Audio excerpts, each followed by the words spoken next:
Lembrando, né, o título do nosso curso, para quem teve se você teve uma crise de amnésia durante a noite, né, não se preocupe, você está no curso certo. Então, entre Beracá e sacrifício, uma reflexão bíblico-teológica sobre a Eucaristia, ou da Eucaristia. A estrutura do nosso curso, né, os pontos principais do nosso curso. Na primeira parte nós vimos o significado da expressão Beracá, da expressão Zikaron, da expressão Pessar.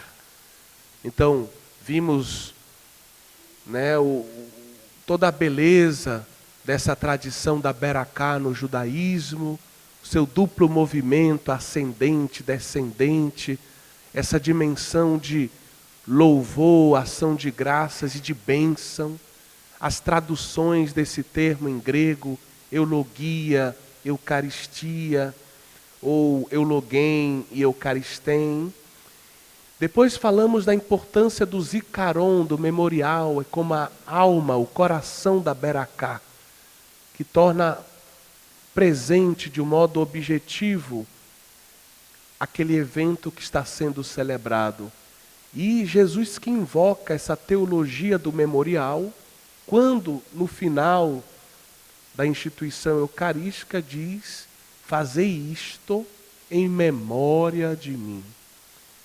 Falamos dessa relação muito bonita entre a última ceia e a Páscoa judaica.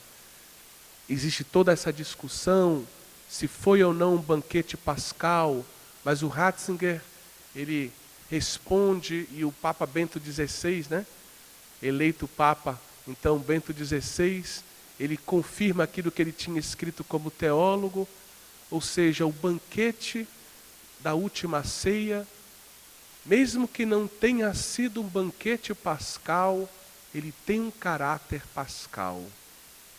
E o banquete pascal, ele tem uma dimensão sacrificial. Não dá para separar na compreensão judaica e na compreensão cristã primitiva a ideia de banquete pascal do elemento sacrificial. O cordeiro é um sacrifício oferecido a Deus, cujo sangue nos salva, nos protege, né? Nos livra da morte. Depois nós adentramos no tema do sacrifício do Antigo Testamento, vimos os principais tipos de sacrifício, o holocausto, o sacrifício de comunhão, dividido em 3 tipos de sacrifícios: sacrifício espontâneo, o sacrifício votivo e o sacrifício de louvor, zevatodá. Ontem, no final da tarde, algumas pessoas me perguntavam assim, a partir daquilo que eu ia projetando: mas padre, em alguns momentos o senhor fala só de todá. Mas se vocês lembrarem, no slide que eu coloquei para vocês, colocando os 3 tipos de sacrifício de comunhão, eu coloquei Zevá Selamim, e depois eu coloquei só o segundo nome dos sacrifícios, entre parênteses. E ao lado do sacrifício de comunhão estava somente todá. Então, às vezes, na linguagem, para abreviar a terminologia, dentro de um certo contexto, você pode encontrar a referência apenas ao todá. Mas o todá significa zevá todá, tá certo? Para abreviar, dentro de um contexto, é claro que o todá é o sacrifício de louvor. Então, alguns autores usam dessa forma, né? Inclusive o Roland Devaux. Bem, depois nós temos os sacrifícios de expiação, cujo valor do sangue é notório. E, finalmente, nós concluímos essa apresentação dos sacrifícios do Antigo Testamento, recordando que, no fundo, a cruz de Cristo é o ponto de convergência de todas essas linhas sacrificiais. Cristo na cruz leva à plenitude a economia sacrificial do Antigo Testamento. Depois dele, nós não precisamos mais sacrificar nada mais, nenhum outro animal, nada. Todo o sacrifício já foi oferecido ao Pai. Nosso sacrifício é Cristo. A nossa vida pode se unir e ter um valor sacrificial, mas por Cristo, com Cristo e em Cristo.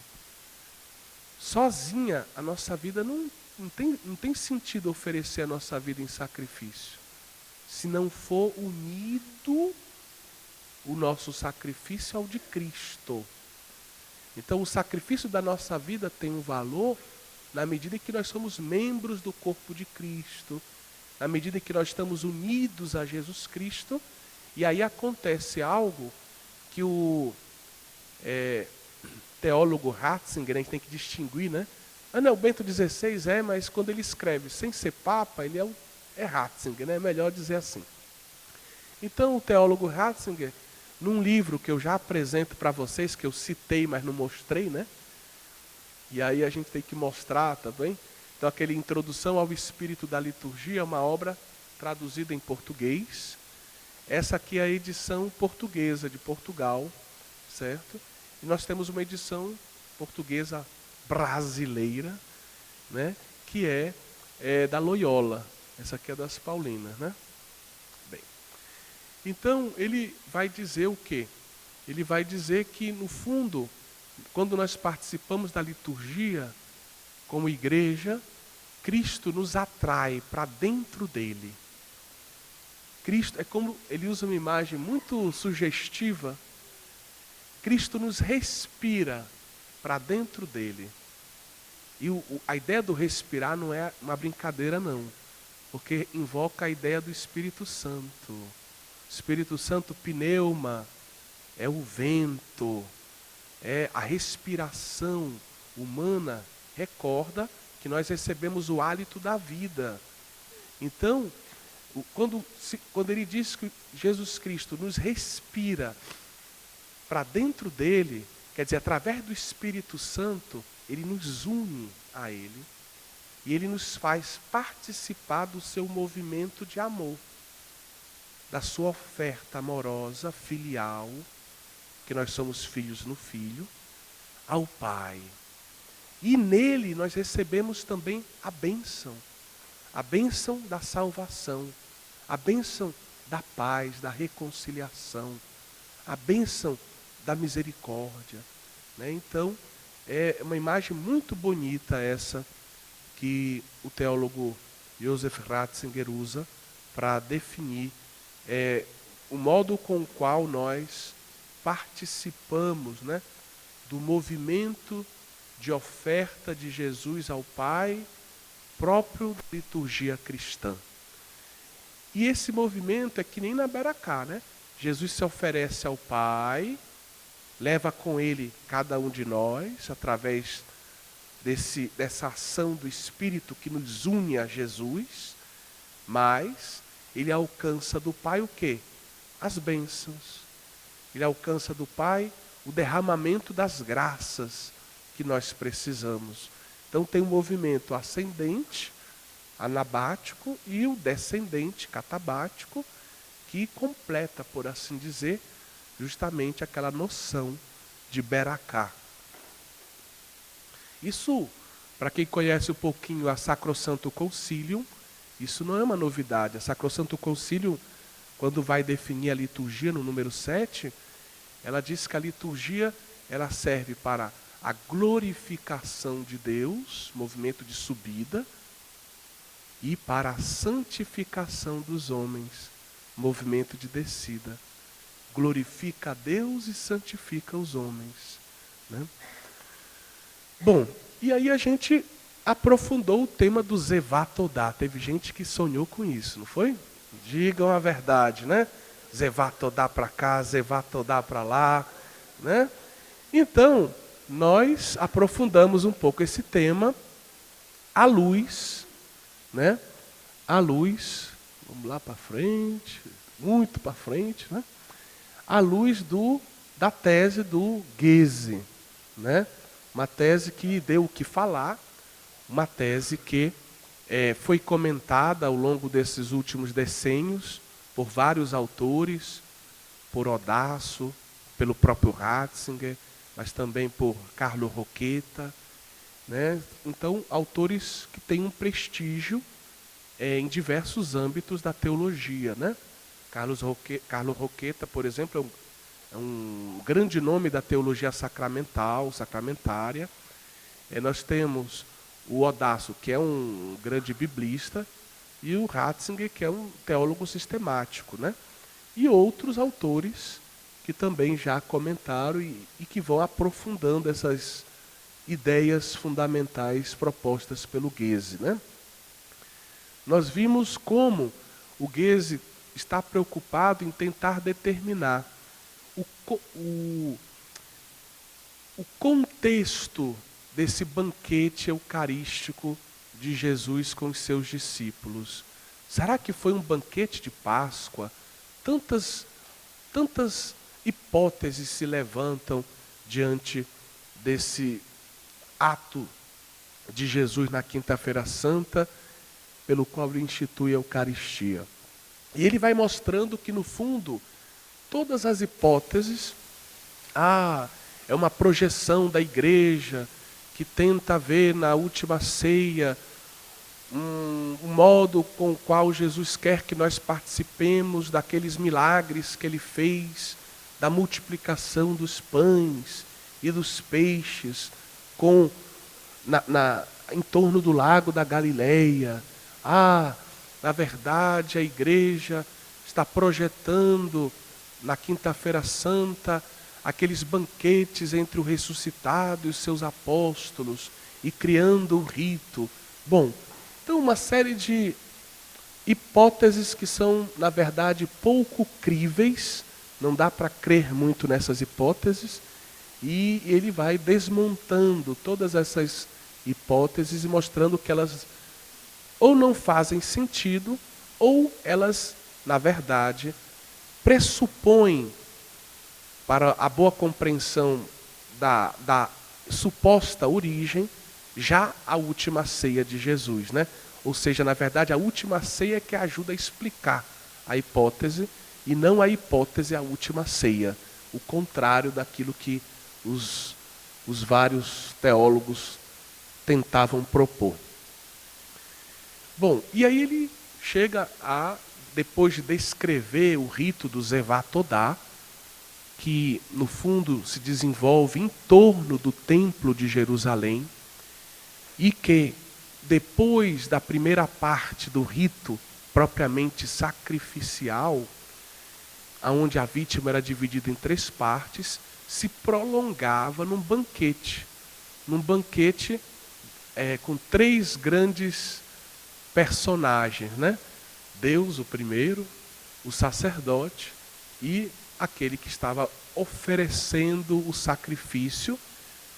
Em torno dessa pessoa, em torno desse ofertante, desse oferente, se encontrava a sua família, os seus amigos, e assim eles participavam desse banquete que precisava acontecer logo depois do sacrifício, porque era prescrito que não podia sobrar nada da vítima até o final, depois da conclusão da noite, né? Ou seja, no raiar do novo dia, tudo precisava estar consumado, né? Tudo tinha que ter sido comido. Então, ele vai dizer, provavelmente essas refeições aconteciam ali em torno do templo, né? Na proximidade do templo. E essa proximidade cronológica, temporal e, ao mesmo tempo, geográfica, fazia com que eles entendessem a refeição que eles celebravam, que eles estavam vivendo ali, como um prolongamento claro do sacrifício. Então, aquela gratidão expressa no canto dos levitas, a gratidão que levou o fiel a apresentar um sacrifício de louvor a Deus, essa gratidão dava o tom da noite. Deus nos salvou, Deus me salvou da morte. Como eu explicava, Deus pode nos salvar da morte de dois modos: impedindo que nós morramos ou nos tirando da morte. E no fundo, qual é o melhor modo? Lázaro, o filho da viúva de Naim e a filha de Jairo foram ressuscitados, mas depois morreram. Adiou a morte deles no fundo, mas depois eles morreram. Mas a ressurreição última, a ressurreição definitiva, a ressurreição de Cristo, que pré-anuncia a nossa, essa ressurreição não está mais sujeita. O sujeito, né, a pessoa que é ressuscitada não está mais sujeita à morte. A morte já não tem mais poder sobre aquela pessoa. A morte já foi derrotada na vida daquela pessoa. Então, Geze ele vai defender que esse banquete do Zevá Todá, ele seja o ambiente mais propício para a compreensão da última ceia de Jesus. E ele vai dando razões. Uma delas é o uso do pão fermentado, que era algo não prescrito nos outros tipos de sacrifícios. E esse pão fermentado, ele significava o pão do dia a dia, o pão do cotidiano, e isso simbolizava justamente que aquele que ofertava o sacrifício estava agradecendo a Deus por poder comer o pão do dia a dia. Se ele podia comer o pão do dia a dia, porque Deus o salvou da morte. Também o cálice da salvação, que era um momento solene em que o fiel que oferecia o sacrifício dizia a sua gratidão, expressava de modo claro a salvação que ele recebeu de Deus. E é justamente o que a gente vê nas palavras do cálice, ligadas ao gesto de Jesus com o cálice. Jesus diz a razão pela qual esse cálice é importante, porque ele está ali oferecendo um sacrifício de louvor. É o sangue derramado para uma nova aliança, uma aliança eterna. Aquela aliança nova prometida por Jeremias, lá no capítulo 31, e que, de repente, se realiza. Chegou o momento da realização dessa nova aliança. E Jesus veio cumpri-lo, cumprir as promessas do Pai. Então, a tese do Geze dá o que falar. Ele vai dizer que, no fundo, esse é um elemento que precisa ser aprofundado, como eu disse, que no fundo, todos os outros banquetes judaicos seriam derivações do Zevá Todá. E por isso, todos os outros banquetes judaicos teriam, na sua origem, uma relação com a dimensão do sacrifício. Outra realidade forte do Zevá Todá é a própria assembleia, um contexto de família, onde todos participam daquela gratidão pelo dom da vida da pessoa querida, da pessoa amada, que é ou um membro da família ou um grande amigo. Então, um contexto de intimidade familiar, que também é notório que Jesus quis essa atmosfera naquele momento da última ceia.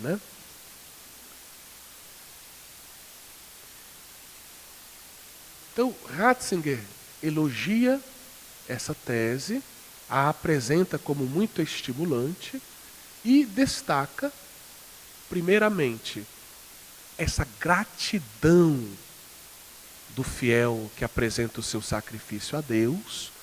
E aqui é muito importante nós vermos o coração do Filho, pensando na pessoa de Jesus, um coração que, apesar do sofrimento que se aproxima, traz aquela gratidão filial. Obrigado, Pai, por me teres escolhido. Obrigado, Pai, por poder fazer a tua vontade. Obrigado, Pai, pela a hora que se aproxima. Obrigado, Pai, porque tu me salvarás da morte. Tu me livrarás da morte através da ressurreição. E a própria matéria do sacrifício, que fica bem clara à luz do Zevá Todá, a questão do pão e do vinho, e assim por diante.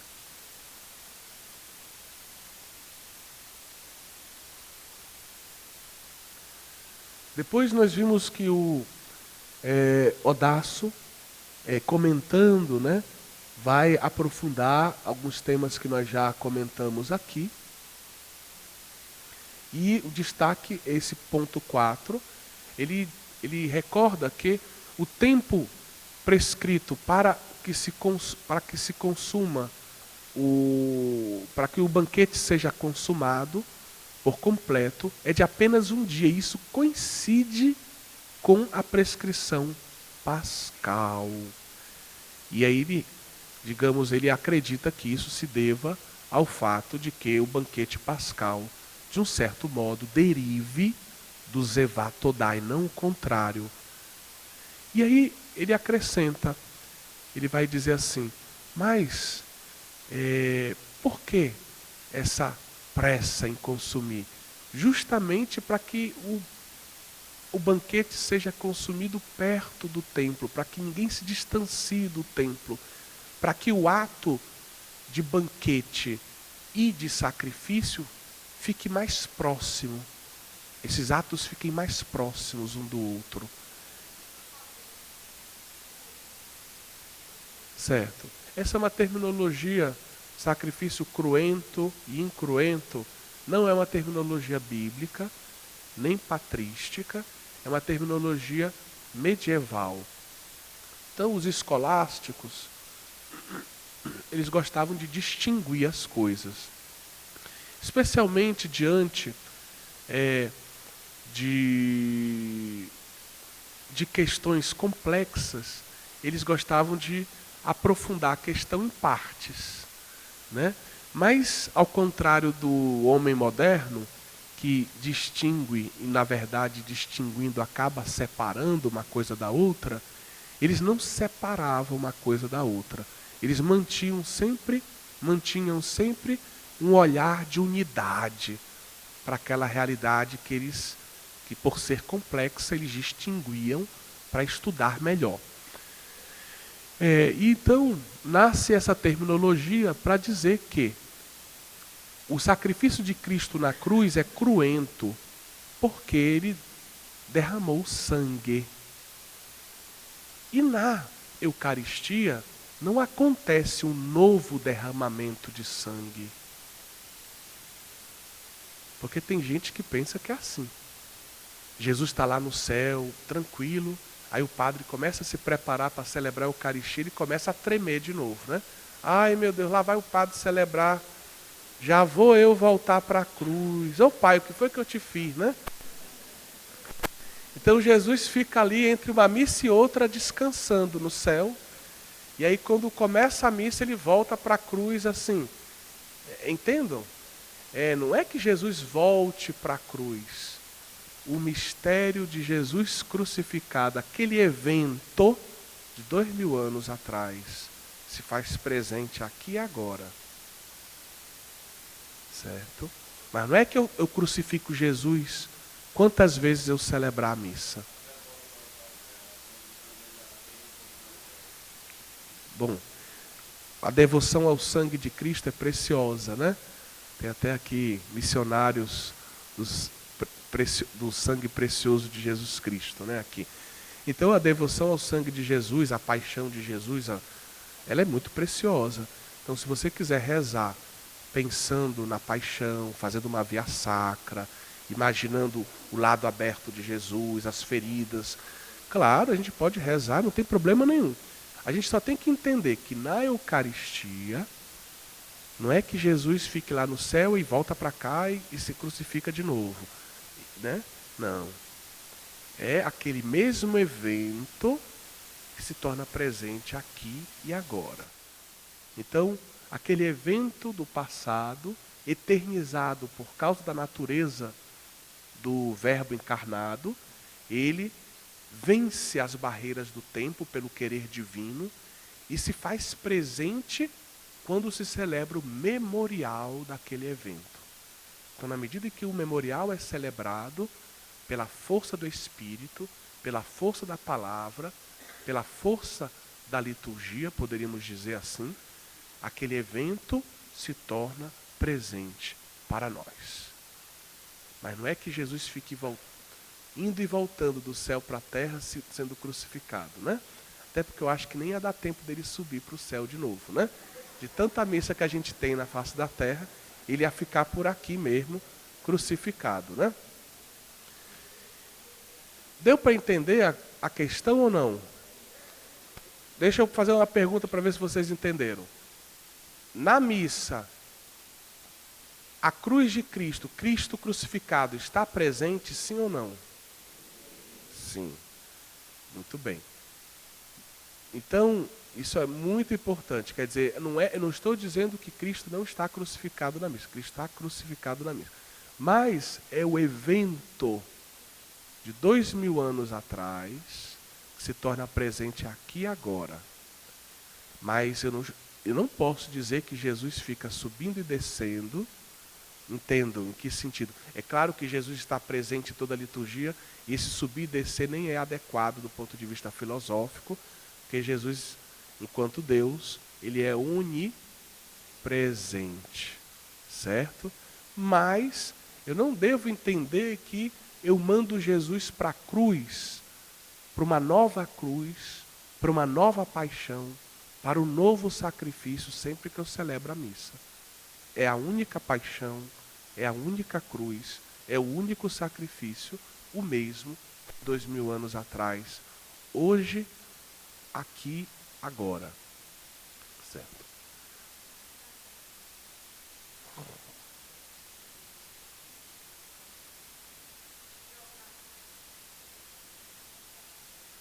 Absolutamente sim. Teria um tempo de se mover ali pela Judéia. Talvez não desse tempo de chegar na Galileia, mas pela Judéia tranquilamente. Tá bom? 4 elementos específicos. Então, isso aqui é a ideia do odaço, que não deixa de ser interessante. Sim.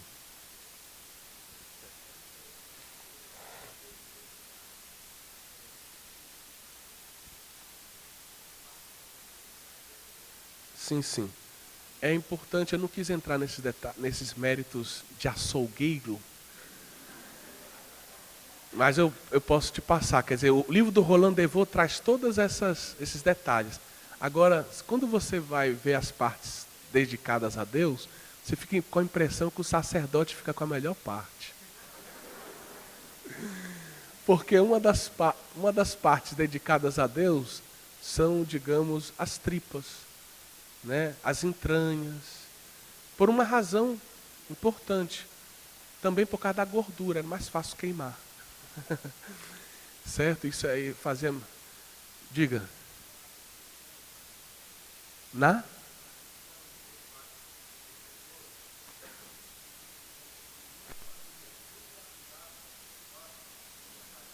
Boa pergunta. Quer dizer, o que eu li. Boa pergunta.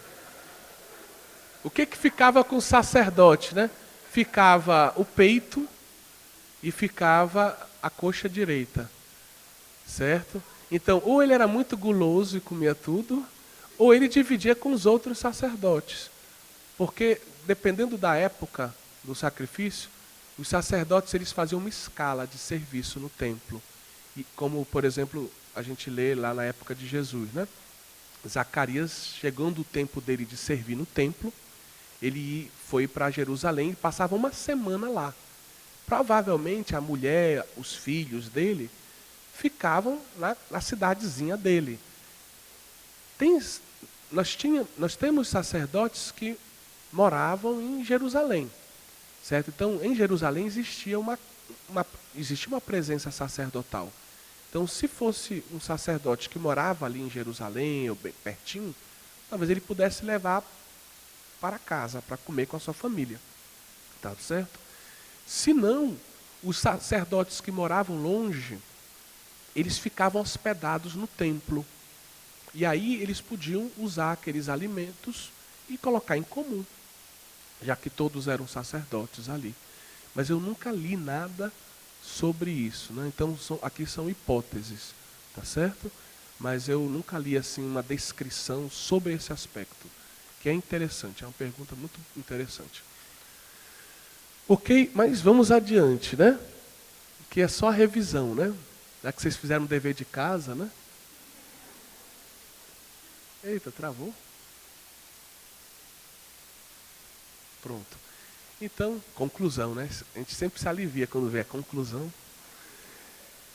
Falando do Zevá Todá, então a gente tem que recordar o quê? Nós temos que recordar que no Zevá Todá nós encontramos essa convergência de linhas. É um banquete sacrifício.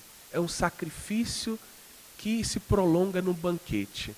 E eu gostaria de recordar ainda, além disso, né, alguns outros textos, né? Alguns de Ratzinger, e tem mais um slide que depois eu vou passar para vocês.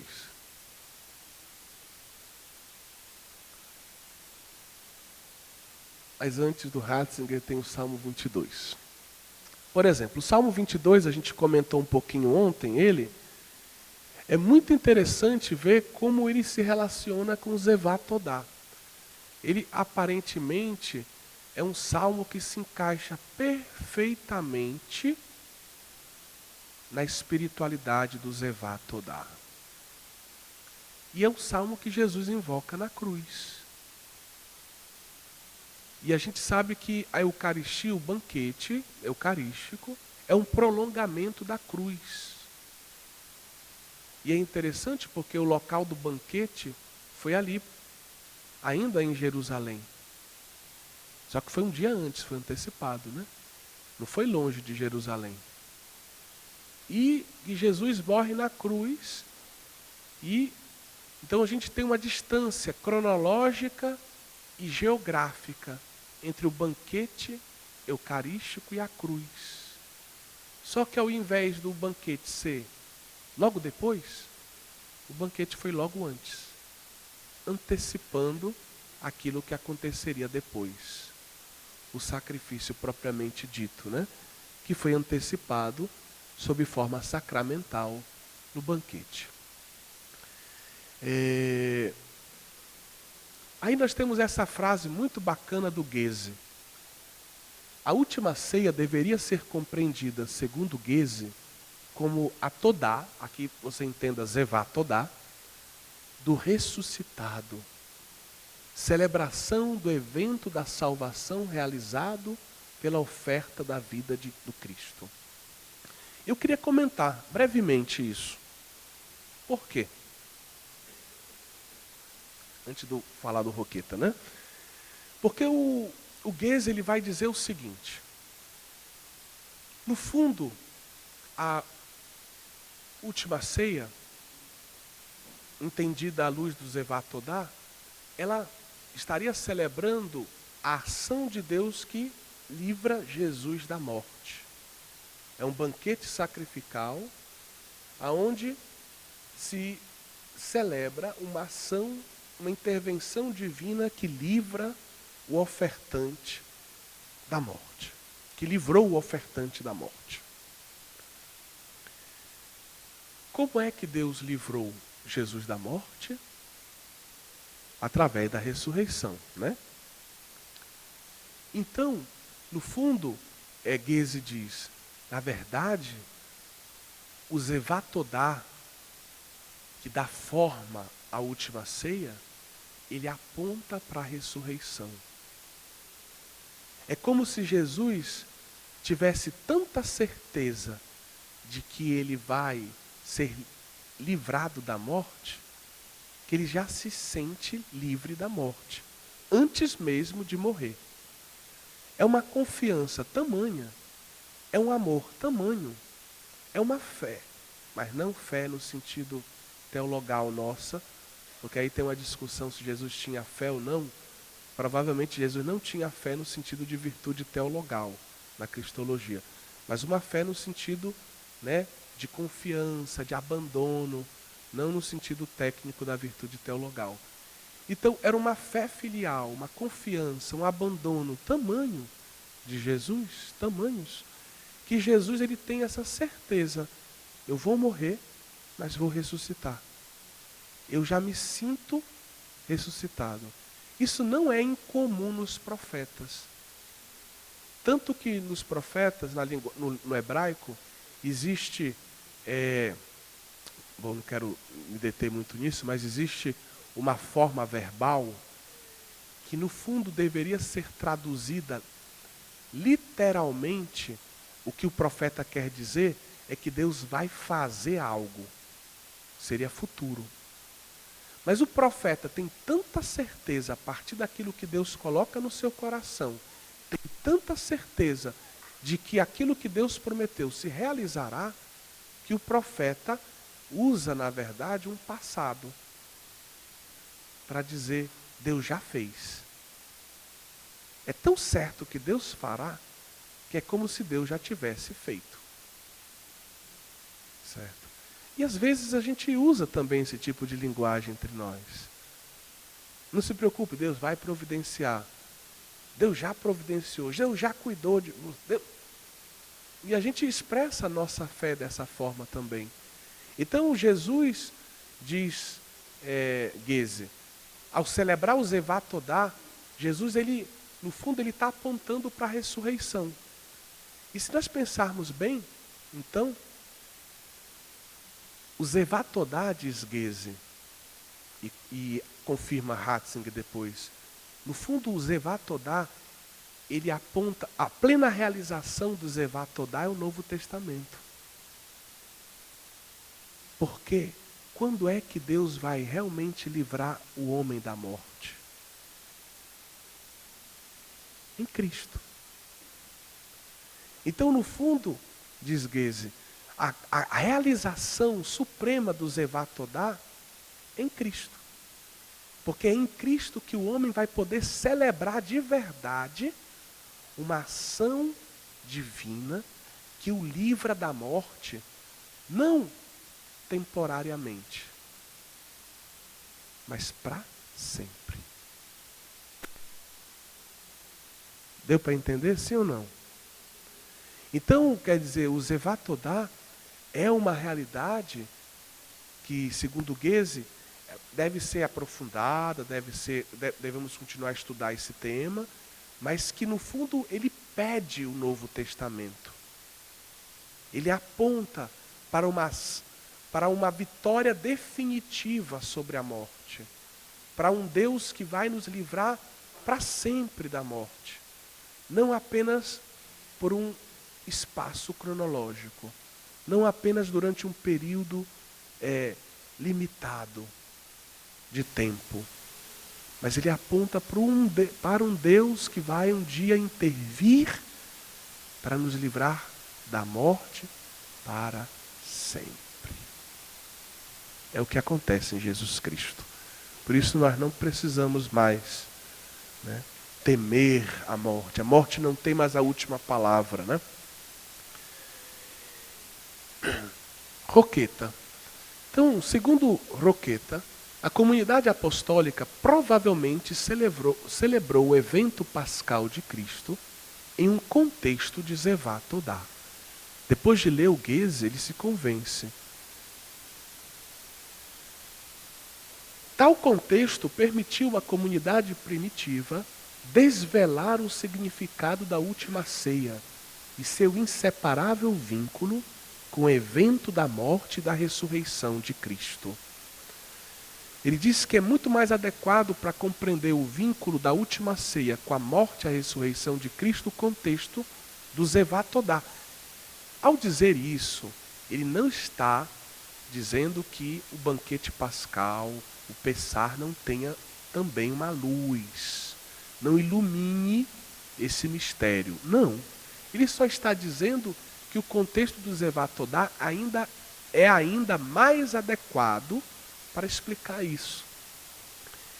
Ao mesmo tempo, permite entender que a Eucaristia não pode ser entendida como uma simples e pura repetição, como uma verdadeira ação de graças, mas como uma verdadeira ação de graças na celebração do memorial do evento pascal de Cristo.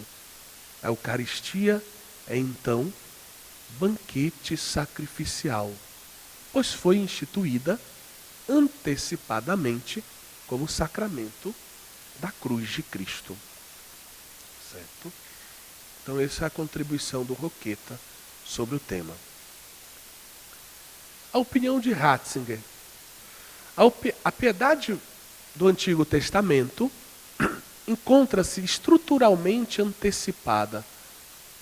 Na piedade, tem o NA, na piedade do Antigo Testamento, encontra-se estruturalmente antecipada toda a cristologia, e especificamente como cristologia eucarística. Na verdade, pode-se afirmar que a intenção mais profunda do Zevatodá é fazer memória da vitória de Deus sobre a morte.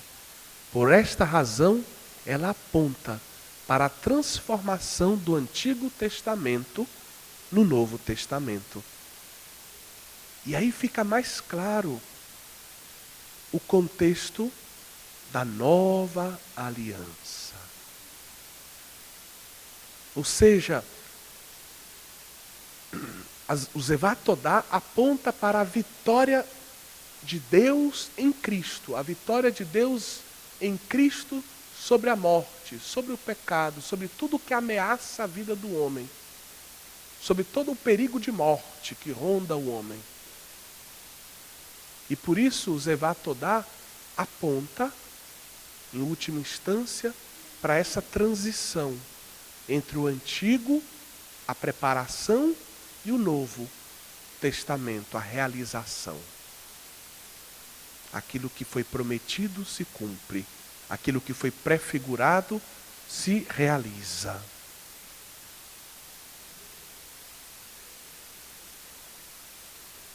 Mais adiante, essa frase aqui, segunda, é muito densa, viu? É como todas as frases, né? Do Ratzinger. Na antiga Todá, Zevatodá, o salvado oferecia um animal prescrito por si e pelos seus. Vamos ver a novidade radical? Se lembrem sempre que tem sempre o aspecto de novidade radical. Então a novidade radical qual seria?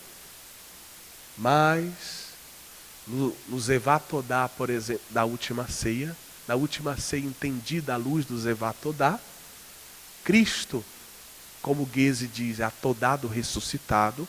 Aí o Ratzinger diz, o ressuscitado, Cristo que já sabe da sua ressurreição, que já se apossa do evento da ressurreição, que já antecipa esse evento na celebração eucarística, antecipa a sua cruz e a sua ressurreição, oferecendo o memorial da sua Páscoa, mas o ressuscitado ofereceu a si mesmo. Ele não ofereceu um cordeiro qualquer.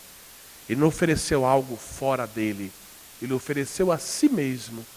O sacrifício é o seu sacrifício. Não tem separação entre ofertante e sacrifício. O ofertante se faz sacrifício. O sacrifício é o ofertante.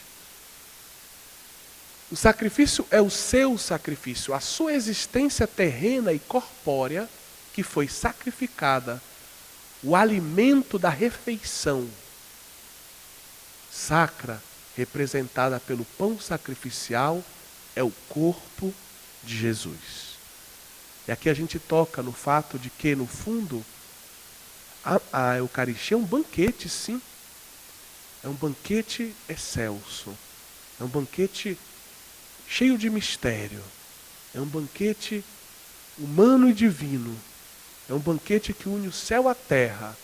Mas O conteúdo desse banquete é a vida ofertada de Jesus no sacrifício da cruz, de um Cristo, de Jesus Cristo que é liberado, que é livrado da morte, tirado da morte pelo seu Pai, que ressuscita e que ressuscitado inaugura um tempo novo, uma vida nova para o homem.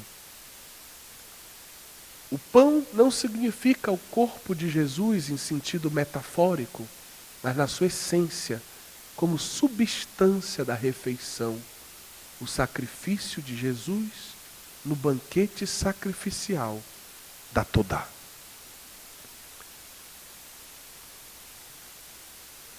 Aqui foi uma foto, né? Fiquei com preguiça de transferir todos os quadradinhos, né? Do meu texto Word para cá. Aí disse, eu vou tirar uma foto que fica mais fácil. Da tela do computador, né? Então, aqui foi uma imagem que eu mostrei para vocês ontem, estou só repetindo, né? Ou seja, no fundo, para estudar a origem do sacramento da Eucaristia, é importante a gente não esquecer de nenhuma coordenada importante, né?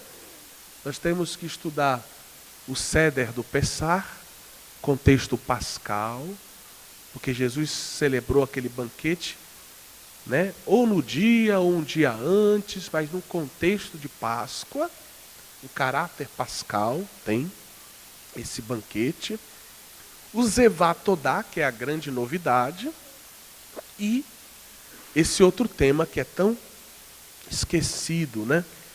Nos livros de liturgia e manuais de Eucaristia, o tema da economia sacrificial do Antigo Testamento. A Eucaristia é banquete sacrificial do Novo Testamento, porque é memorial da cruz. E a cruz é o evento que se faz presente. Claro que quando eu falo cruz com C maiúsculo, não tem cruz sem ressurreição, né? Então, cruz é o sacrifício redentor. E jamais esquecendo que, além de todos esses elementos que o Antigo Testamento nos oferece, de compreensão do mistério cristão, nós precisamos lembrar que tem uma novidade. Tem sempre um aspecto de novidade, de surpresa, né? Os escolásticos chamavam a mirabilia Dei, a maravilha de Deus que surpreende, que faz o homem ficar assim, meu Deus, como tu és bom, como tu és melhor do que eu imaginava, como a tua ação é mais sábia do que eu podia crer, né? Então nós somos surpreendidos por Deus, isso é normal na nossa vida espiritual. E aí a gente chega na terceira parte do nosso curso, entre Beracá e sacrifício. Nós vamos agora fazer uma reflexão mais de tipo teológico. Temos agora o instrumental, mas temos que aprofundar outros elementos. Ih, tá pequenino, né? Me perdoe, eu calculei mal o tamanho da letra. Então, essa aí vai ser teste de vista, né? Assim, quem passar pode jogar os óculos fora, né? Então, mas eu vou ler, viu? Não se preocupe não, as principais partes aqui. Na terceira parte da nossa pesquisa, nós vamos refletir sobre vários temas conexos àquele que nós já apresentamos. E vamos aprofundar um pouquinho a história, as questões odiernas, questões contemporâneas acerca da Eucaristia, especialmente nessa relação sacrifício e banquete. Então, o primeiro ponto do terceiro capítulo tem esse título aí, sugestivo, Sinagoga e Templo, Palavra e Sacrifício, a liturgia cristã. E, em boa parte, eu tirei isso desse livro, do Ratzinger, certo? Introdução ao Espírito da Liturgia. tem um capítulo, tem um artigo sobre esse tema aqui. Então, o autor ele recorda que depois do ano 70 depois de Cristo, com a destruição do templo de Jerusalém, que até hoje não foi reconstruído, apesar do querer de alguns.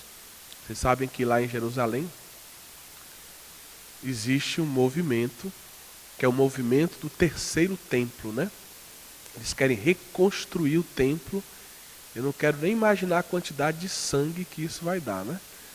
Mas eles querem destruir lá as mesquitas que estão na esplanada das mesquitas e construir um templo lá, né? Um novo templo de Salomão. Tá tudo pronto, né? Só tem que avisar os muçulmanos da ideia deles, né? Tá tudo pronto, o resto só falta isso. E pois é. Já tem o templo, né, em São Paulo, né? Então, no templo de Jerusalém, com a destruição dele, houve uma tendência que é muito natural. Isso aconteceu também na época do exílio da Babilônia. Não tendo mais o templo, não tendo mais o sacerdócio instituído, não tendo mais como oferecer sacrifícios a Deus, é normal que exista uma tendência de espiritualização da religião. Então, já que eu não posso mais oferecer cabrito, oferecer vaca, eu vou começar a oferecer o que eu posso. A minha oração, o meu coração arrependido. Então vai acontecer um processo muito interessante para a espiritualidade de Israel, que é um processo de uma certa espiritualização, aonde, reconhecendo que existia uma dicotomia, muitas vezes na história, entre o sacrifício e a vida, Israel, o povo, vai ser convidado a se converter e a começar a fazer dentro do seu coração aquilo que ele quer um dia voltar a fazer no templo. Então o desejo que eles têm de voltar a ter o templo, de voltar a poder elevar sacrifícios a Deus no templo, isso tem que começar aqui dentro. Então eles precisam começar reconhecendo os seus pecados, oferecendo os seus sacrifícios interiores de oração a Deus. O templo não é um lugar santo. Eu quero voltar a ter um templo, então eu preciso ser santo. Eu preciso buscar viver a minha vida judaica de um modo correto, de um modo decente, né? De um modo fiel. Então esse é um processo muito interessante que a gente comenta aqui brevemente, mas a gente não pode aprofundar, mas é uma temática muito bonita. E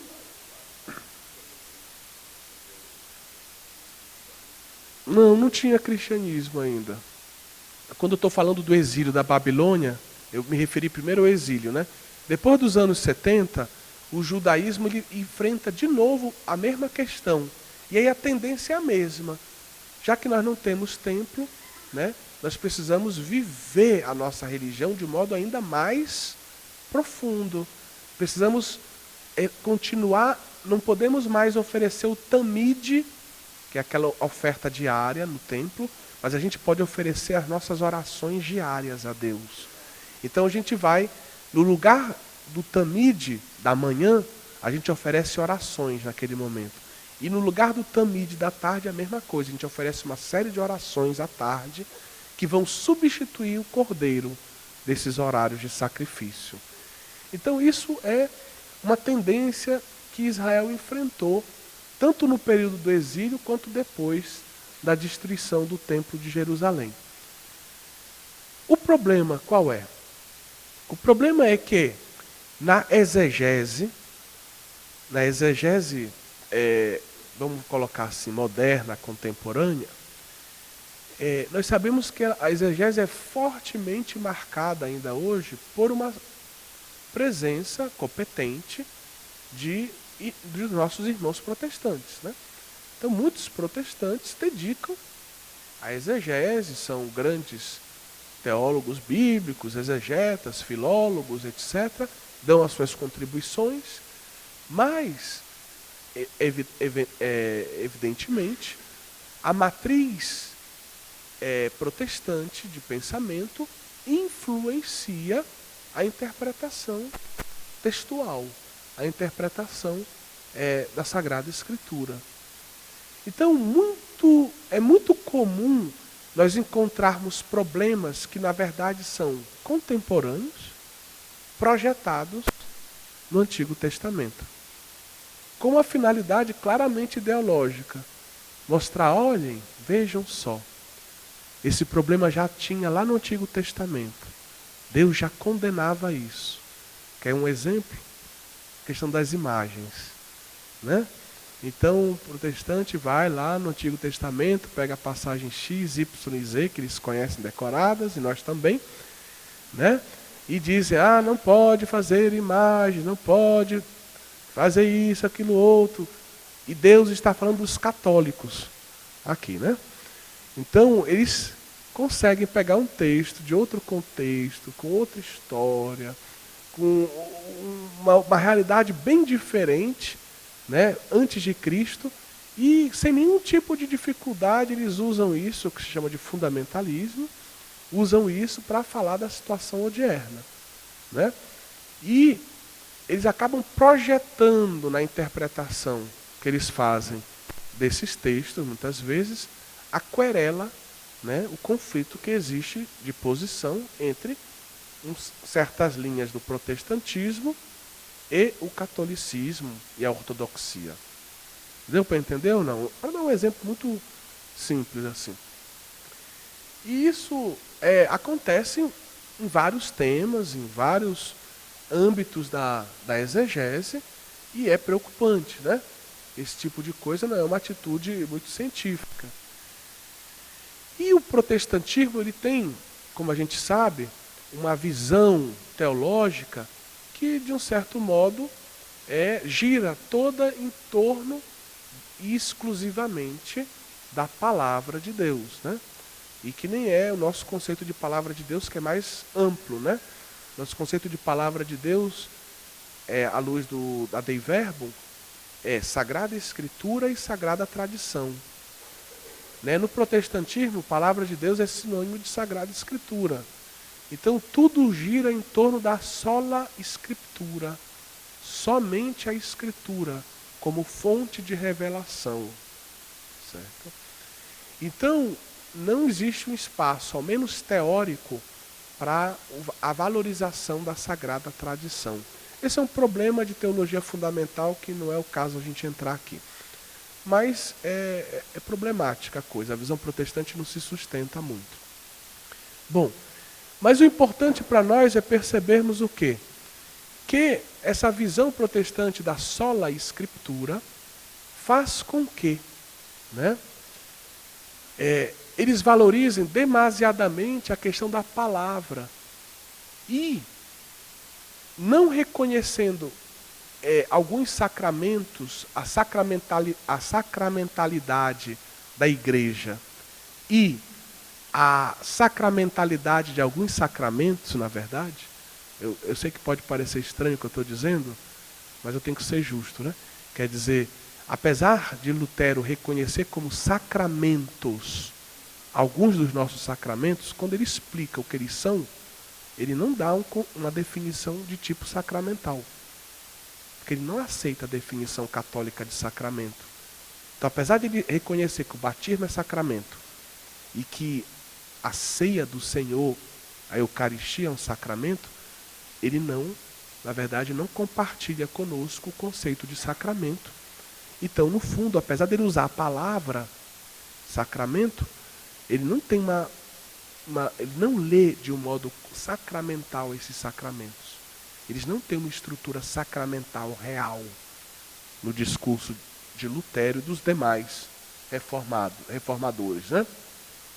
Então, a igreja, nossos irmãos protestantes, em boa parte, eles vão entender o culto cristão como um prolongamento do culto sinagogal. Vocês sabem o que são as sinagogas, né? Aqui em Belém nós temos duas. Então as sinagogas, elas não existiam desde o início. Quando é que surgem as sinagogas? As sinagogas, elas vão começar a se desenhar não enquanto prédios, mas enquanto conceito de reunião em torno da palavra, de explicação da palavra, de estudo da palavra, durante o exílio da Babilônia. É quando surgem as sinagogas vivas, como chamam os autores. Justamente porque não existia mais o templo, porque não era possível mais elevar a Deus sacrifícios, né? Perdemos o templo. Vamos manter a nossa vida religiosa como? Em torno da Torá, em torno da palavra. E a palavra vai nos ajudar a rezar. E a palavra vai nos ajudar a elevar a Deus o sacrifício do nosso coração. Então surge o conceito de sinagogas vivas. Quando termina o exílio da Babilônia, e o povo de Deus, né, o povo de Israel volta, por assim dizer, para Jerusalém, para a Judéia e territórios mais próximos da Judéia, o que acontece? Eles levam com ele essa experiência. E pouco a pouco vão surgindo, já ali muito provavelmente em torno do 2º século antes de Cristo, prédios públicos que são as sinagogas como a gente conhece hoje. Padre, demorou tanto tempo? Eu não posso dizer que foi logo depois, porque nós não temos provas arqueológicas. Então hoje nós temos lá em Israel algumas sinagogas que provavelmente são do 1º século antes de Cristo. São coisas recentes. Uma lá em Migdal, seria a terra de Maria Madalena, né? Então, então existem muitos estudos em torno disso, mas a gente não tem evidências arqueológicas para dizer que existiam sinagogas 4 séculos antes de Cristo. A gente não tem evidência disso, tá bom? Então, as evidências apontam para o 1º século, talvez o 2º século antes de Cristo. Então, existem prédios públicos usados com a finalidade exclusiva da reunião sinagogal, tá bom? E antes, padre, ele se reuniu provavelmente nas casas. Nas casas. Uma casa maior, reuniu o pessoal, lia a palavra, rezava, etc. Então, quer dizer, o culto, muitas vezes os protestantes, se você pensar bem, se você já participou de algum culto, já viu pela televisão, não é difícil, né? Rapidamente na televisão a gente localiza um culto, né? Protestante hoje, aqui no Brasil pelo menos. A gente vê que no fundo é uma reunião de tipo sinagogal. Fundamentalmente se canta, se lê a palavra e se prega sobre a palavra. Só isso. Não tem a parte nossa, né? Que seria a liturgia eucarística, né? Tem só a liturgia da palavra, fundamentalmente, né? Então, o dízimo, claro. Mas bem, é o sacrifício, né? Que vem depois. Mas bem, sem querer polemizar, né? Isso é uma brincadeira. O dízimo é importante para todo mundo, inclusive para a gente, né? Mas, sem querer polemizar, é importante a gente ver que, no fundo, a estrutura do culto é sinagogal. É um prolongamento do culto sinagogal. No cristianismo não é assim. Na verdade, a liturgia cristã não pode ser reduzida ao longo da sua história a um simples prolongamento do culto sinagogal. Ao contrário, a liturgia cristã, no fundo, é sempre convergência de linhas. Eu insisto muito sobre isso, porque o Novo Testamento, para o Novo Testamento convergem todas as linhas do Antigo Testamento. Cristo realiza todas as promessas do Antigo Testamento.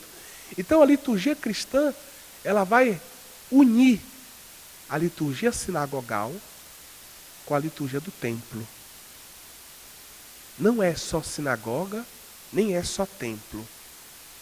Ela é uma liturgia que é herdeira, tanto da tradição sinagogal, que gira em torno da palavra, da oração. Isso é evidente na nossa liturgia. A liturgia da palavra, a oração dos fiéis.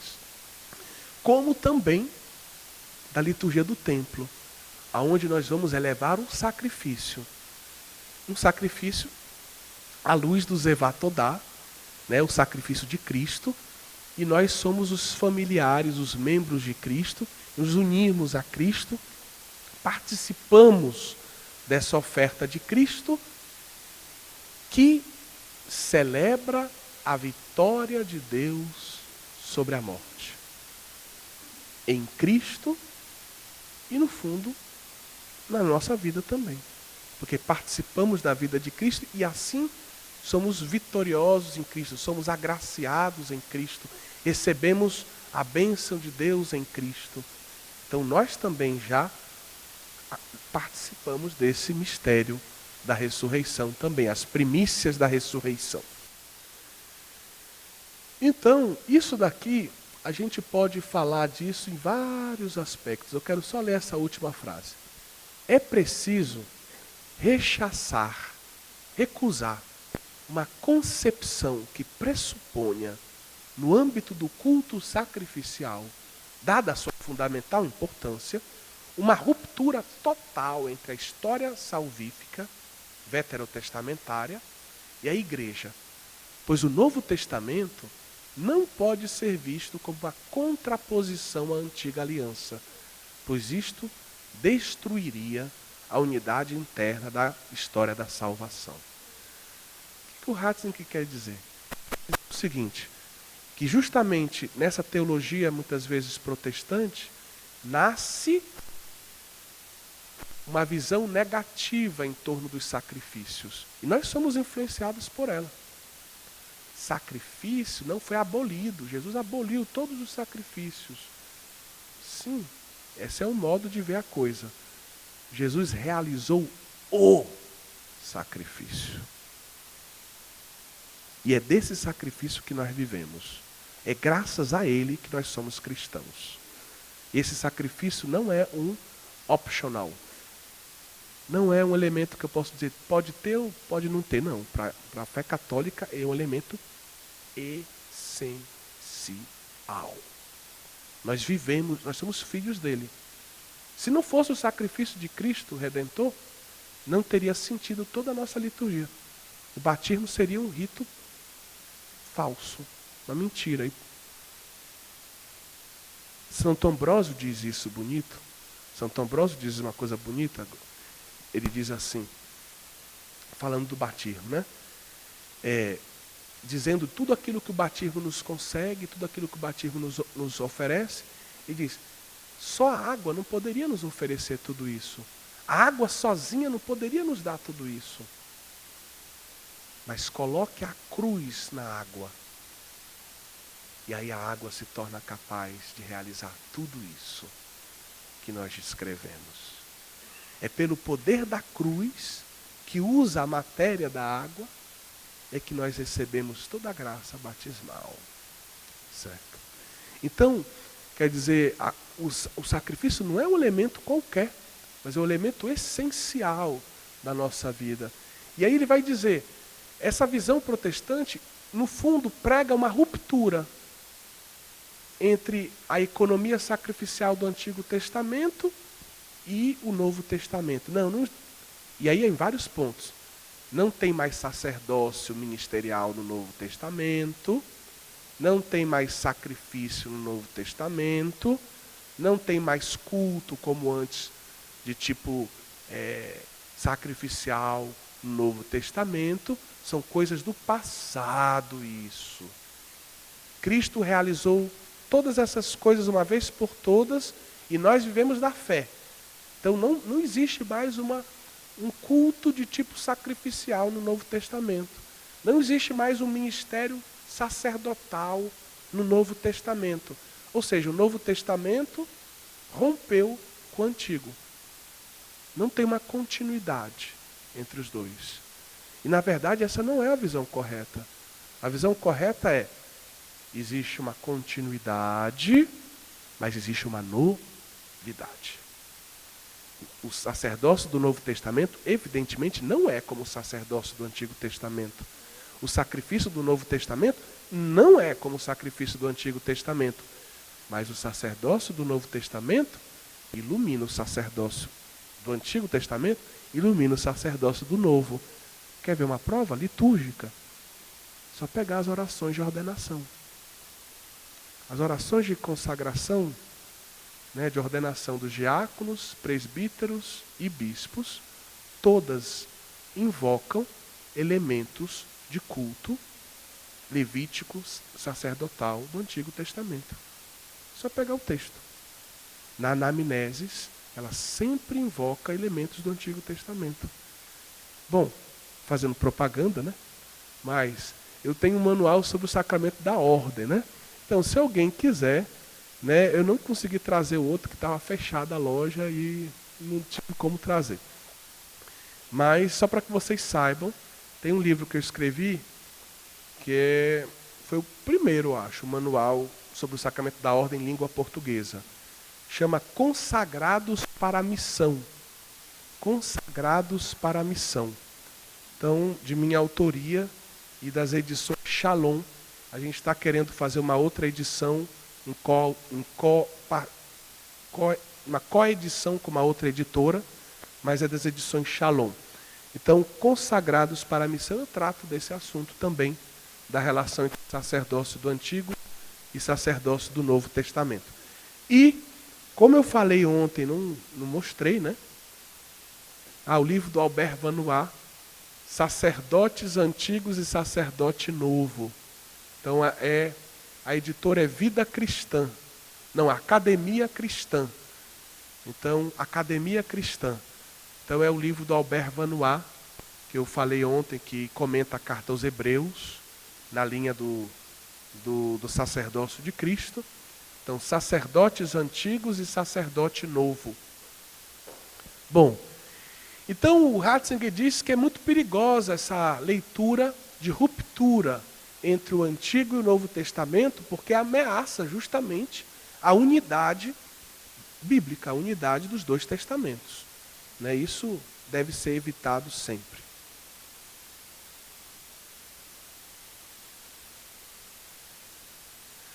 Então, vamos aprofundar agora o tema do ponto de vista da cristologia. Quem é Jesus? O Evangelho de São João apresenta Jesus como o...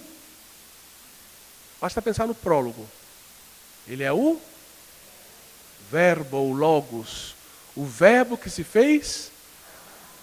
Então ele é a palavra, ele é o Verbo, ele é o Logos que se fez carne. Ele é palavra. A palavra está no centro, né, da sinagoga. Mas ele é a palavra que se fez carne. A palavra, só a palavra podia se tornar sacrifício? Como é que ele ia morrer? Matar a palavra? Então, até pense no divino. Deus não pode morrer enquanto Deus. Mas o verbo divino, a palavra divina, ela se fez carne.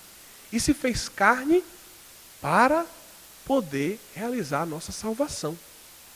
Para poder elevar a Deus o sacrifício salvífico, redentor, expiatório. O sacrifício da salvação. Com o seu sangue selar a nova aliança. A eterna aliança. Né? Então, é interessante porque na própria cristologia, a cristologia está na base de todos os outros tratados da teologia sistemática, cristologia e teologia trinitária. Né? A própria cristologia ela nos ajuda a responder. Né? Ou seja, em Jesus Cristo, o culto fundado por Jesus Cristo é um culto onde palavra e sacrifício estão unidos nele mesmo. A palavra se fez sacrifício. A palavra se fez carne. E se fazendo carne, se sacrificou, se ofertou em sacrifício por nós. Palavra e sacrifício unidas. Né? A palavra da sinagoga e o sacrifício do templo. Né? Tudo converge para Jesus. Então, a nossa liturgia reúne, né, essa tradição da palavra, da oração em Israel, que são realidades próprias do culto sinagogal, e a dimensão sacrificial e sacerdotal do templo. Então Jesus é sacerdote, é o sacrifício, é a vítima, é o altar, Mas é a palavra que se fez sacrifício de amor e redenção. Então, aqui está a convergência dessas duas grandes linhas para a liturgia da palavra e a liturgia eucarística, que compõem, né, por assim dizer, a nossa grande celebração eucarística.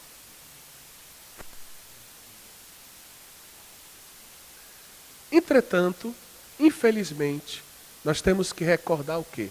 Com Ratzinger, que na teologia moderna parece ainda existir uma oposição superada em Cristo entre o modelo litúrgico de matriz puramente sinagogal e um modelo litúrgico em que se valoriza a tradição sacrificial do culto do templo como figura e chave de compreensão para o sacrifício de Cristo na cruz e a celebração de seu memorial. Então, meus queridos, eu queria tocar nesse ponto brevemente, né?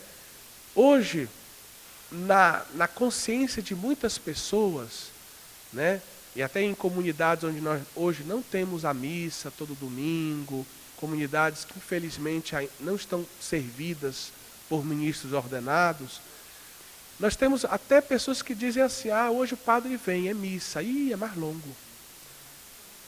Né? Porque a liturgia da palavra é mais curta, né? Aí já comunga logo.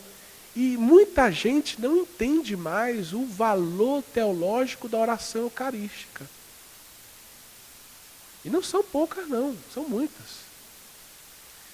E aí justamente vai criando a ideia de que a missa é isso. A missa fundamentalmente é uma liturgia da palavra com a distribuição da comunhão. E aonde o elemento sacrificial da missa parece um pouco obscurecido, um pouco esquecido.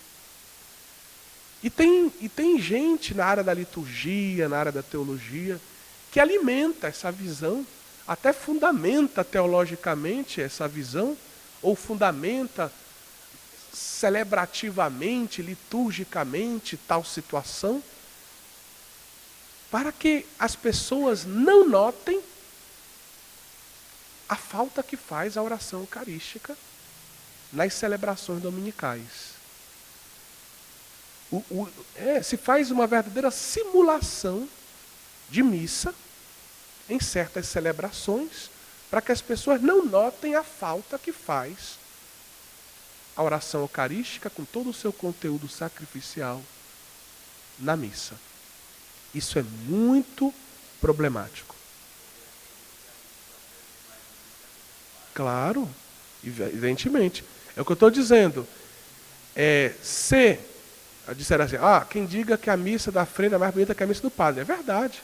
Por quê? Porque pela falta de ministros, no domingo tem padres que celebram 6, 7 missas. Que chegam às vezes exaustos no final do dia, na última comunidade, e não é que a qualidade é excepcional da celebração dele ali na 7ª missa do domingo. Mas é importante, as pessoas não estão educadas a reconhecer, elas ficam no elemento, na exterioridade da coisa, no periférico, né? E elas não conseguem adentrar na essência do mistério. O padre cansado, bonito ou feio, cantando ou não cantando, mas rezando a oração eucarística, naquele momento está presente o memorial da cruz. E aquele momento, ele tem uma beleza que não depende da cara do padre, que não depende da santidade do padre, que não depende da voz, do tipo de voz do padre, que não depende de mais nada. E parece que nós não educamos as pessoas à contemplação dessa verdade. A contemplar essa verdade. Mas esse é um tema muito largo, vamos adiante. Então, sim, ele recorda. Hoje, estudos mais recentes vão mostrando que depois as sinagogas que nós encontramos antes da destruição do Templo de Jerusalém, elas têm uma coisa em comum. Não as do século 3 e 4 depois, não. Mas as antes da destruição do Templo de Jerusalém, elas têm algo em comum. Elas estavam orientadas para o templo. Por quê? Porque quem está na sinagoga está ali rezando com a palavra, lendo a palavra, estudando a palavra, mas o seu coração, a sua vida está voltada para o que está acontecendo no templo. Porque o templo é o local de encontro entre Deus e o seu povo. Porque o templo é o umbigo do mundo, né? Porque o templo é o local mais santo da face da terra para um judeu. Então, as sinagogas antigas estavam voltadas para o templo. No cristianismo, as primeiras igrejas estavam todas voltadas para o Oriente. O Oriente que representa Cristo. A ideia vem daí. Todas as igrejas voltadas para Cristo. As sinagogas, antes da destruição do templo, voltadas para o templo. Essa sinagoga de Migdal tem um negócio muito interessante. Encontraram uma pedra nela. E essa pedra é toda esculpida. E essa pedra tem o formato do templo de Jerusalém. Nunca tinha sido encontrado nada disso. E a sinagoga do primeiro século antes de Cristo. Ou seja, a sinagoga ela não vivia como se o templo não existisse. Como se eu pudesse ser um judeu só de sinagoga. Mas a sinagoga me fazia viver a minha fé judaica que se realiza na sua plenitude nas minhas peregrinações ao templo. E as nossas comunidades deveriam ser assim também, né? Mesmo que não tenham missa todo domingo, as celebrações da palavra deveriam estar orientadas para a missa. Para que na missa se realizasse todo aquele desejo que vai sendo alimentado, guardado, protegido através da celebração da palavra e da distribuição da comunhão. Então, voltados para o templo, a liturgia cristã voltada para o sacrifício de Cristo. A palavra que me prepara para participar melhor do sacrifício. Então, banquete ou sacrifício? Hoje parece que a gente tem que escolher um dos dois, né? No âmbito da pastoral, no âmbito litúrgico, a gente escuta discursos que vão ou para um lado ou para o outro. Dificilmente conseguem reunir as duas coisas. A gente vê isso nos comentários, né? Dos nossos folhetos litúrgicos. Em quantos deles você encontra uma menção à dimensão de sacrifício? Faça essa pesquisa. Pegue os comentários de todas essas empresas ou congregações ou o que for que fazem folheto litúrgico. Em quantos você encontra referência ao sacrifício? Agora, depois você faz a mesma coisa e pesquisa em quantos você encontra o termo banquete. Parece que tem que ser ou uma coisa ou outra.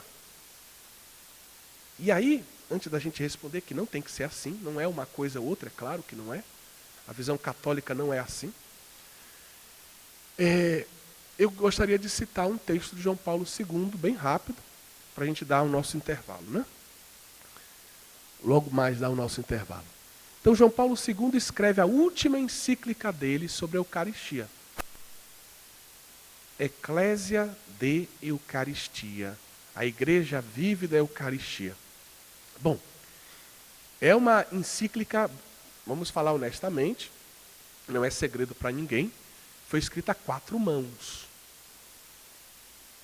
Ele e o cardeal Ratzinger, tá certo? Então, é uma encíclica muito interessante, porque no fundo o sucessor dele está ajudando a escrever essa encíclica. Tá bom? Como depois nós temos a encíclica a 4 mãos entre o Francisco e o Papa Bento XVI. É outra coisa maravilhosa que nós assistimos, né?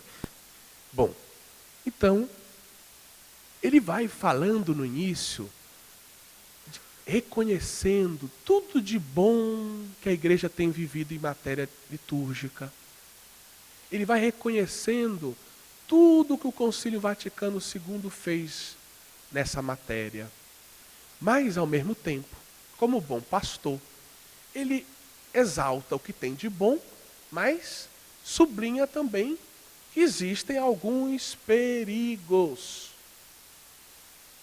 A par destas luzes, que são as coisas boas, não faltam sombras. Infelizmente, aqui eu peguei o texto português de Portugal, né? De fato, há lugares onde se verifica um abandono quase completo do culto de adoração eucarística, que é uma pena, né?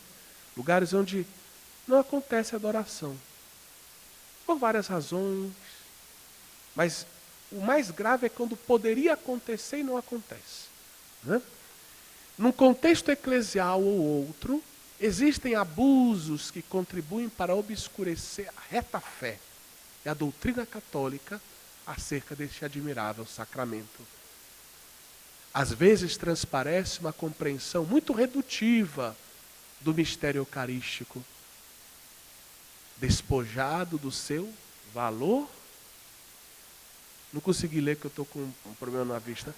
Despojado do seu valor, é vivido como se em nada ultrapassasse o sentido e o valor de um encontro fraterno ao redor da mesa.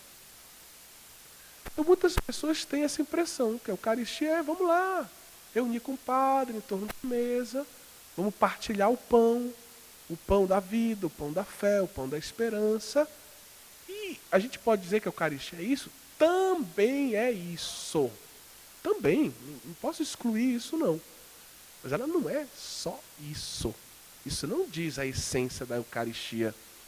Então a grande preocupação, né, colocada aqui é justamente, ela é despojada do seu valor sacrificial.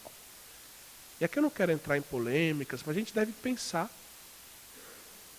que existem certos modos de celebrar a Eucaristia onde fica realmente muito obscurecido esse aspecto da celebração, a dimensão sacrificial da Eucaristia.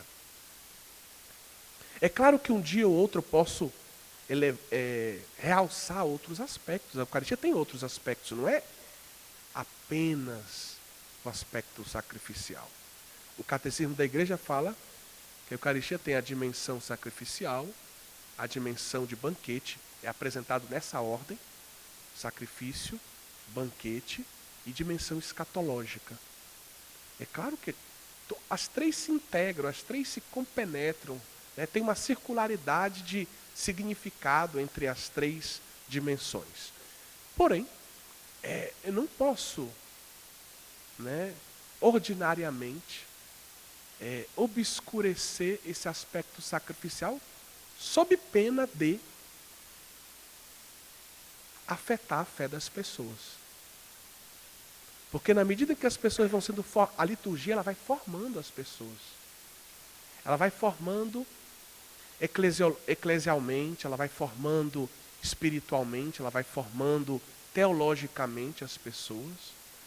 E se não está clara a dimensão sacrificial da Eucaristia, de repente o sacrifício de Jesus, que deveria ser a fonte, o centro e o auge, o cume, né, o cume da nossa vida e da nossa missão cristã, de repente esse sacrifício passa a ser um elemento periférico. Não está mais no centro. Não é mais fonte. Não é mais o auge da nossa vida e da nossa missão cristã. E aí outras coisas vão tomar o lugar disso. E aí qual é o sentido de que eu me sacrifique para o padre que celebra a Eucaristia? Quando eu celebro a Eucaristia para o padre, sabendo que é sacrifício, eu me uno a esse sacrifício, meu celibato encontra um significado na vivência desse sacrifício, a minha vivência da pobreza encontra um significado nesse sacrifício, a minha vivência da obediência ao bispo, as dificuldades que eu enfrento na paróquia, tudo isso encontra um espaço, né, teológico para que eu me una a Cristo, ofereça isso por Cristo, com Cristo, em Cristo e receba a graça, a bênção de Deus sobre a minha vida. Mas se não é sacrifício, é só uma partilha de pão fraterna e etc. E vai para cá e vai para lá. Isso vai, dia após dia, isso vai afetando a própria autoconsciência do padre. Quem eu sou? O que eu faço? O que é o meu ministério? O que eu estou fazendo aqui na igreja? E dos fiéis também. E de todos nós. E depois a gente vai chegar na conclusão sobre isso. Mexer na liturgia, falsificar a liturgia, obscurecer certos elementos da liturgia, é algo muito perigoso. Porque isso tem um efeito pastoral, teológico, espiritual, eclesiológico. Isso deixa um rastro terrível.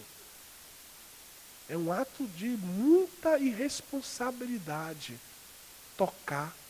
Porque eu quero fazer assim. Opa! Cuidado. Né? Sim.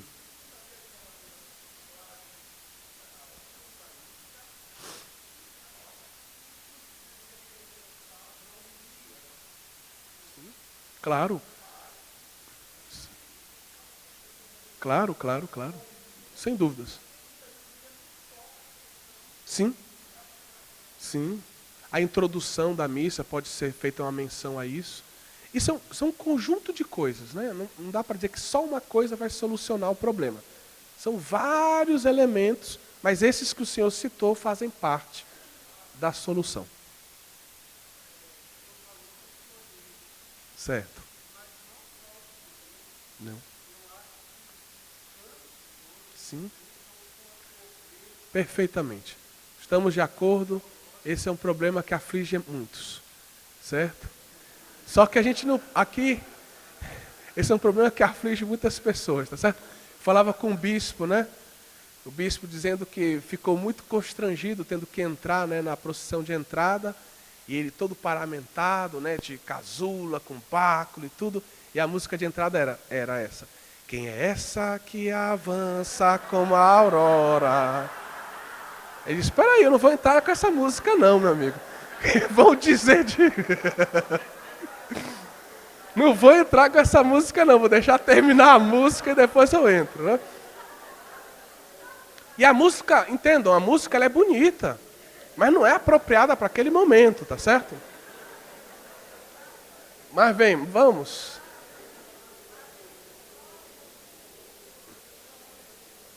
João Paulo II, está aí no final. É encíclica sobre a Eucaristia, citei. Eclésia de Eucaristia.